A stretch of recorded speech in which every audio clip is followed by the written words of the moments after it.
ఎయిర్పోర్ట్కి స్టార్ట్ అయ్యామన్నమాట. మా ఇంటి నుంచి ఎయిర్పోర్ట్ ఒక 15 మినిట్స్ ఉంటుంది. సో మేము యాక్చువల్లీ 11కి స్టార్ట్ అవ్వాలనుకున్నాం, కానీ 11:30 అయిపోయింది. 1:45కి నా ఫ్లైట్. కానీ ఆ అనుష్కి వర్క్ ఉంది కాబట్టి ముందే డ్రాప్ చేసి వెళ్ళిపోతున్నాడు. బ్యాగ్స్ అన్నీ ఇక్కడ పెట్టాము. ఇంకా వెళ్ళాం, కొన్ని డిక్కీలు ఉన్నాయి ఒరిజినల్. సో ఇంకా నాకేం మాటలు రావట్లేదు బేసిక్ ఇప్పుడు ప్రజెంట్ అయితే. తర్వాత మాట్లాడతాం.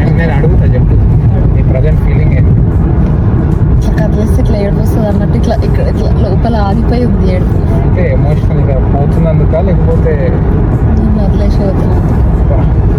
నన్ను వదిలేసిపోతున్నందుకు ఎక్కువ బాధ ఉందా, అక్కడ సర్ప్రైజ్ విజిట్ చేస్తున్నా 1 year తర్వాత కలుస్తున్నా హ్యాపీనెస్ ఎక్కువ ఉందా? రెండు ఉన్నాయి. ఏడుస్తుంది కనిపిస్తలే ఏడుస్తుంది. సో ఇప్పుడైతే నేను ఇక్కడ సెయింట్ లూయిస్ ఎయిర్పోర్ట్ లో ఉన్నాను అనమాట. ఎయిర్పోర్ట్ కి రీచ్ అయిపోయాను and I'm going to India. Very excited కదా, నాకైతే హ్యాపీ టీయర్స్ వస్తున్నాయి. చాలా హ్యాపీగా ఉన్నాను. చూడాలి జర్నీ ఎలా జరుగుతుందో. అండ్ నేనైతే ఇది సర్ప్రైజ్ విజిట్ ఇస్తున్నాను మా పేరెంట్స్ కి, ఫ్యామిలీకి, అందరికి సర్ప్రైజ్ విజిట్ అనమాట. ఎవరికి తెలియదు అసలు నేను వస్తున్నానని. సో చూడాలి ఎలా అవుతుందో. మీరు కనుక నా ఛానల్ ని ఫస్ట్ టైం చూస్తున్నట్టయితే సబ్స్క్రైబ్ చేసుకోవడం అస్సలు మర్చిపోకండి. And don't forget to like, share and comment. And చాలా సేపు వెయిట్ చేసిన తర్వాత ఫైనలీ బోర్డింగ్ అయితే స్టార్ట్ అయిపోయింది. అండ్ ఇంకా నెక్స్ట్ ఫ్లైట్ ఎక్కి కూర్చున్నాం అందరం. ఇంకా ఫ్లైట్ స్టార్ట్ అవ్వట్లేదు, చాలా సేపు అయింది, ఎందుకు స్టార్ట్ అవ్వట్లేదా అని చూస్తున్నారు అందరూ. తర్వాత వెంటనే ఫ్లైట్ దింపేశారు. ఎందుకు దింపేశారో అస్సలు ఐడియా లేదు. ఏదో సమ్ టెక్నికల్ ఇష్యూ ఉందని ఫ్లైట్ లో నుండి అందరినీ దింపేశారు. ఇంకా కొద్దిసేపు తర్వాత మళ్ళీ ఫ్లై అవుతుంది ఫ్లైట్ అని చెప్పారు. ఏంటి మళ్ళీ ఇంటికి వచ్చేసా అని చూస్తున్నారా? సో యాక్చువల్లీ ఏమైందంటే నిన్న నా ఫ్లైట్ ఎక్కిన ఇక్కడ యాక్చువల్లీ నాది సెయింట్ లూయిస్ నుండి బోస్టన్ వరకు అమెరికన్ ఎయిర్లైన్స్ ఉండే కనెక్టింగ్ ఫ్లైట్ అనమాట. సో బోస్టన్ నుంచి నాకు దోహా అండ్ దోహా నుంచి హైదరాబాద్, ఖతార్ అనమాట. సో ఇక్కడ సెయింట్ లూయిస్ నుండి బోస్టన్కి వెళ్ళే నా అమెరికన్ ఎయిర్లైన్స్ ఫ్లైట్ ఫ్లైట్ అయితే ఎక్కాం, కానీ మళ్ళీ అందరినీ దింపేసిండ్రు. ఎందుకో తెలీదు, there was some technical issue అని చెప్పారు. ఫస్ట్ అయితే నేను చాలా డిసప్పాయింట్ అయ్యా. అప్పటికే నాకు ఫుల్ టెన్షన్ అవుతుంది అనమాట. అయ్యా ఏంటి నేను ఇప్పుడు వెళ్తామా లేదా, ఎందుకంటే బోస్టన్లో 9 o'clockకి ఫ్లైట్ ఉంది. ఈ ఫ్లైట్ ఎక్కి అక్కడికి వెళ్ళి ఆ ఫ్లైట్ క్యాచ్ చేయడం కొంచెం కష్టం అనిపించింది. బట్ అగైన్ దే సెడ్ 3:45కి మళ్ళీ ఫ్లైట్ స్టార్ట్ అవుతుంది, మీరు అప్పుడు బోర్డ్ అవ్వచ్చు అని చెప్పారు. నాకు ఓకే 3:45 ఇస్ ఫైన్, 7 వరకు బోస్టన్ రీచ్ అవుతాం కదా, 9కి నా ఫ్లైట్ బోస్టన్ నుంచి. సో 2 hours టైం ఉంటుంది కదా, సో ఓకే అని అనుకున్నాను.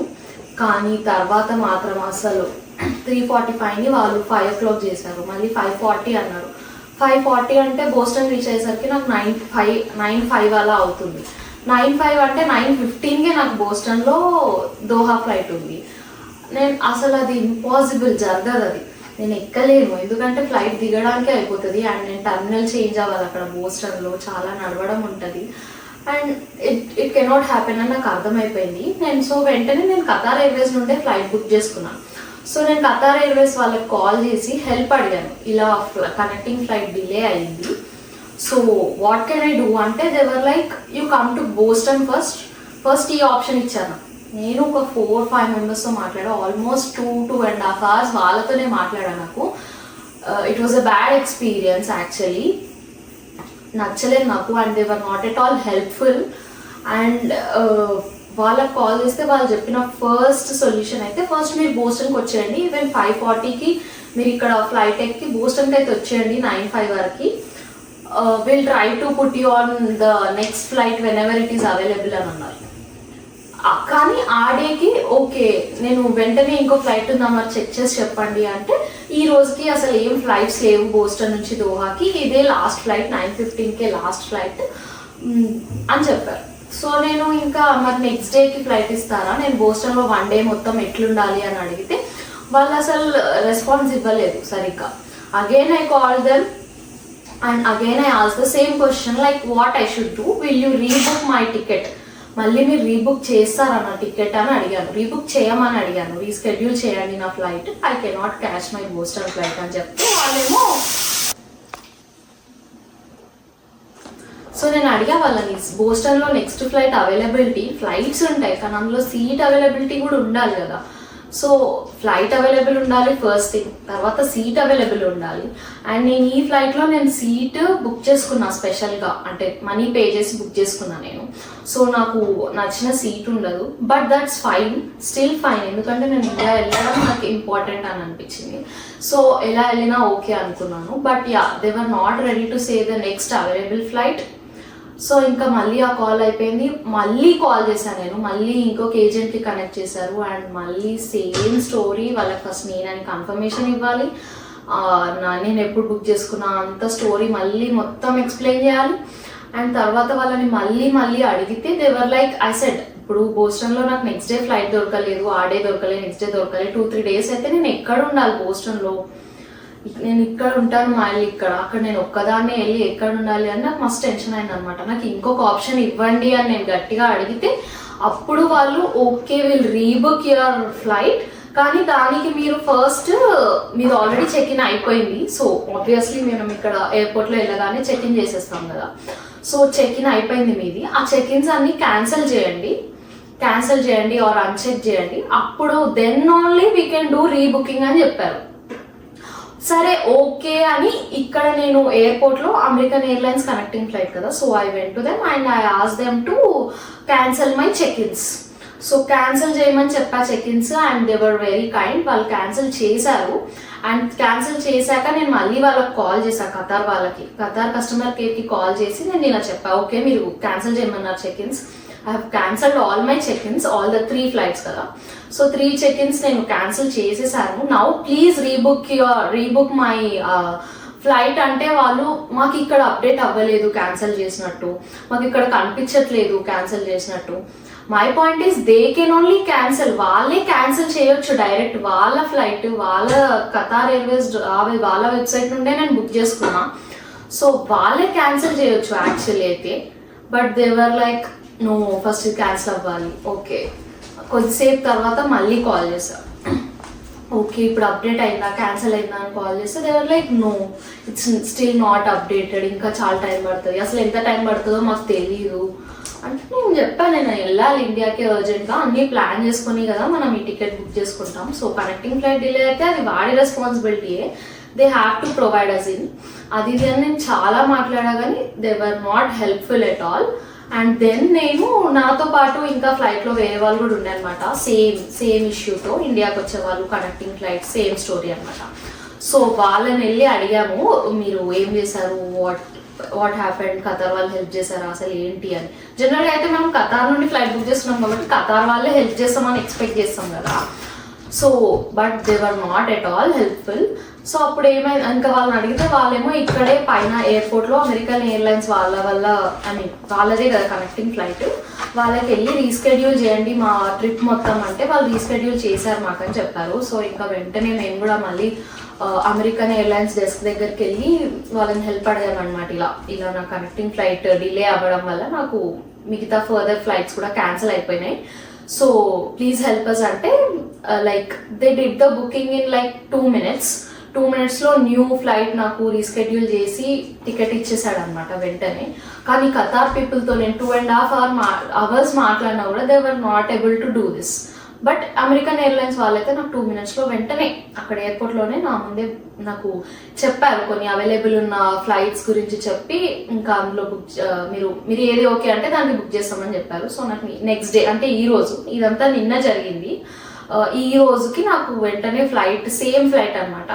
ఇప్పుడు మళ్ళీ ఫ్లైట్ డిలే అయ్యి మళ్ళీ ఏమైనా అవుతుందా లేకపోతే వెళ్తానా నాకు కూడా ఐడియా లేదు, హోప్ఫుల్లీ వెళ్తానే అనుకుంటున్నా, బట్ చిన్న డౌట్ ఉంది ఎక్కడ ఓకే మళ్ళీ డిలే అయితే ఏంటి పరిస్థితి అని చూడాలి. ఇంకా ఈ రోజు వస్తున్నాను నేను ఫైనల్ ఇండియా. నిన్న అంతా ప్యాక్ చేసుకొని రెడీ అయ్యి ఎయిర్పోర్ట్కి వెళ్ళి ఫ్లైట్ ఎక్కి కూర్చొని మళ్ళీ దిగి 1 hour కూర్చోబెట్టాను అట్లా కూర్చొని దిగి మళ్ళీ అక్కడ వెయిట్ చేసి నిన్న డే మొత్తం అయిపోయింది. ఆల్మోస్ట్ మార్నింగ్ నాకు 11:30 నుంచి ఈవినింగ్ నేను అంతా ప్రాసెస్ ఫినిష్ చేసుకొని మళ్ళీ బ్యాగ్ తీసుకొని ఇంటికి వచ్చేసరికి నాకు 6 అయింది. 11:30 నుంచి 6 వరకు ఆల్మోస్ట్ నేను ఎయిర్పోర్ట్లోనే ఉన్నాను మొత్తం. So it was a bad experience. But yeah, జరుగుతూ ఉంటాయి కదా ఇలాంటివి కూడా. ఎక్స్పీరియన్స్ చేస్తూ ఉంటే నాకు కూడా అర్థమైపోతుంది, okay this is what it is అని. సో యా, ఫైనలీ ఈ రోజు అయితే నేను చాలా డిసప్పాయింట్ అయ్యాను. యాక్చువల్లీ నిన్న చాలా డిసప్పాయింట్ అయ్యి చాలా ఇట్లా సాడ్ అయిపోయింది. But yeah, still next decay దొరికింది కాబట్టి next flight I was like okay, it's okay, 1 డేనే కదా అన్నట్టు ఇంకా ఓకే అనుకున్నా. సో ఇప్పుడు ఎయిర్పోర్ట్కి స్టార్ట్ అవుతున్నాం మేము. సో యాక్చువల్లీ చెప్పా కదా సర్ప్రైజ్, ఇట్స్ కంప్లీట్ సర్ప్రైజ్. అసలు ఎవ్వరికి తెలియదు మా ఇంట్లో. ఓన్లీ మా పిన్ని వాళ్ళ కొడుకు హనీ, శిశిర్ వాడు, మా తమ్ముడు వాడు, వాడికి మాత్రమే తెలుసు అనమాట. ఇంకెవ్వరికి తెలియదు. సో వాడే పిక్ చేసుకోవడానికి కూడా వస్తాడు. అందరికీ సర్ప్రైజ్ అనమాట. అసలు వీళ్ళందరూ సర్ప్రైజ్ అవుతారా, షాక్ అవుతారా, అసలు ఏమవుతుందో చూద్దాం మనం. అండ్ నేనైతే చాలా ఎక్సైటెడ్ ఉన్నా. అండ్ అట్లనే కొంచెం సాడ్గా కూడా ఉంది నాకు. మా హస్బెండ్ ఇక్కడ ఒక్కరే ఉంటారు కదా, తను రావట్లేదు నాతో, నేను ఒక్కదాన్నే వెళ్తున్నా. ఈరోజు 7 అన్నావు కదా, నేను ఆల్రెడీ అయిపోయింది కదా. సో అట్లా కూడా కొంచెం సాడ్గా ఉంది. ఎందుకంటే నేను 2 months తర్వాత మళ్ళీ బ్యాక్ వస్తాను అనుకుంటున్నాను. సో ఆ 2 months తను లేకుండా ఉండాలంటే నాకు కొంచెం బాధగానే ఉంది. వీడు ఒక బ్యాక్గ్రౌండ్ మ్యూజిక్ వేయచ్చు. యా,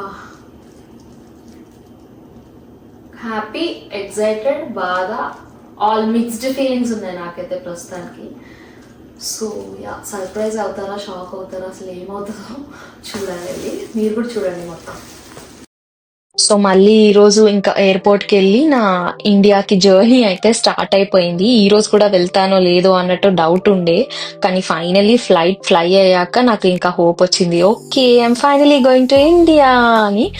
అప్పుడు అమ్మయ్యా అని అనుకున్నాను నేను. నేనైతే ఆల్మోస్ట్ 1.5 year తర్వాత ఇండియాకి వెళ్తున్నాను అండ్ ఇంటికి వెళ్ళబోతున్నాను. సో ఐఎమ్ వెరీ ఎక్సైటెడ్ అందరినీ కలవడానికి. అండ్ ఇది కంప్లీట్ సర్ప్రైజ్ విజిట్ అన్నమాట, ఎవ్వరికి తెలీదు. సో నెక్స్ట్ వీడియోలో చూడండి అసలు వాళ్ళు ఎలా సర్ప్రైజ్ అయ్యారు, షాక్ అయ్యారా, అసలు ఏమైందో చూడండి. And don't forget to like, share, comment and subscribe to my channel. Bye.